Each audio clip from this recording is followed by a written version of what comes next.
أهلا بكم متابعي قناة ملوك البلابل. عندنا هذا البلبل وجدته ميت. طبعا من أسباب موت البلابل توجد الكثير من الأسباب، ولكن سوف نتكلم على سبب موت هذا البلبل بالذات. طبعا هذا البلبل سبب موت هذا البلبل هو انحسار البيضة في بطن أنثى البلبل.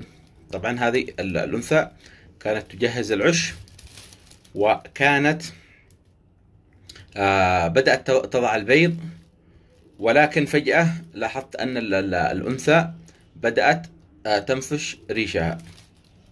أنا كنت أعتقد من البرد، ولكن السبب هو انحسار البيضة في بطنها. وأيضا لاحظت أن الأنثى لا تستطيع أن تتحرك، وبدأت بالخمول، يعني أصبحت خاملة.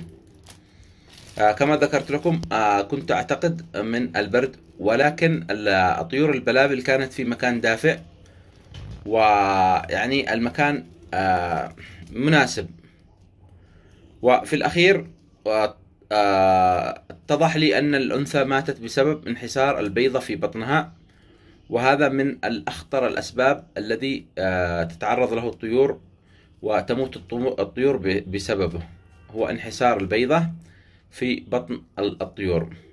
نلاحظ أي مربي الطيور بشكل عام سوف يلاحظ أن الطيور تموت بسبب انحسار البيضة في بطنها. يعني تكون الطيور بصحة جيدة، تتحرك وتطير وتأكل وتشرب، وفجأة تلاحظ أن الأنثى، خاصة الإناث تلاحظ أن الأنثى فجأة تموت، والسبب هو انحسار البيضة. طبعا تلاحظ أن الأنثى أولا تكون خاملة، تلاحظها في أرضية القفص أو في الغرفة، لا تستطيع أن تتحرك ولا تأكل، وفجأة تموت. في هذه الحالة يجب أن نقوم بإخراج البيضة المحصورة في بطن الأنثى يعني بسرعة حتى لا تموت الأنثى.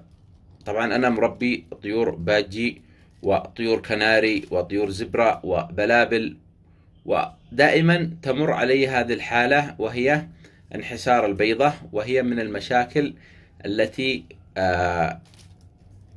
سوف تمر على أي مربي بشكل عام. هذا، ونتمنى لكم الفائدة، وإلى اللقاء في مقطع قادم إن شاء الله.